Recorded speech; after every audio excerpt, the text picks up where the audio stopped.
উপমহাদেশের প্রখ্যাত পার্লামেন্টেরিয়ান বাংলাদেশ জাতীয়তাবাদী দল বিএনপির স্থায়ী কমিটির অন্যতম সদস্য সাবেক প্রধানমন্ত্রীর সংসদ বিষয়ক উপদেষ্টা সাবেক এমপি ও মন্ত্রী শহীদ সালাউদ্দিন কাদের চৌধুরীর নবম শাহাদাত বার্ষিকী উপলক্ষে সৌদি আরব আল হাসা সালাউদ্দিন কাদের চৌধুরী স্মৃতি সংসদের উদ্যোগে শোকসভা এবং দোয়া মাহফিল অনুষ্ঠিত হয়েছে।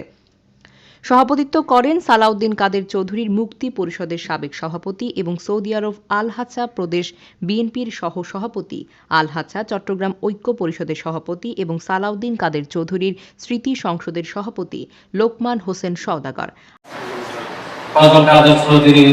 আল হাসা প্রদেশ বিএনপির সিনিয়র সাধারণ সম্পাদক মহিউদ্দিন তালুকদার এর সঞ্চালনায় প্রধান অতিথি ছিলেন সৌদি আরব পূর্বাঞ্চল বিএনপির সহ সভাপতি নেয়ামুল কবির। প্রধান বক্তা ছিলেন সৌদি আরব পূর্বাঞ্চল বিএনপির সহ সভাপতি শফিকুল ইসলাম।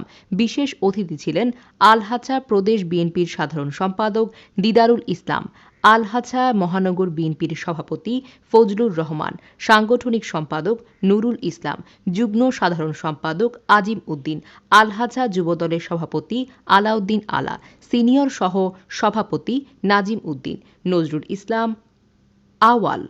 এছাড়া বিশেষ অঙ্গ সংগঠনের নেতৃবৃন্দ উপস্থিত ছিলেন। বক্তারা সালাউদ্দিন কাদের চৌধুরীর স্মৃতিচারণ করে আগামী নির্বাচনে রাউজানের সাবেক সংসদ সদস্য আলহাজ গিয়াস উদ্দিন কাদের চৌধুরীকে নির্বাচিত করার আশা ব্যক্ত করেন। শেষে শহীদ সালাউদ্দিন কাদের চৌধুরীর রুহের আত্মার মাগফিরাত এবং বেগম খালেদা জিয়ার রোগমুক্তি কামনায় দোয়া করেন। এতে বিপুল সংখ্যক প্রবাসী উপস্থিত ছিলেন।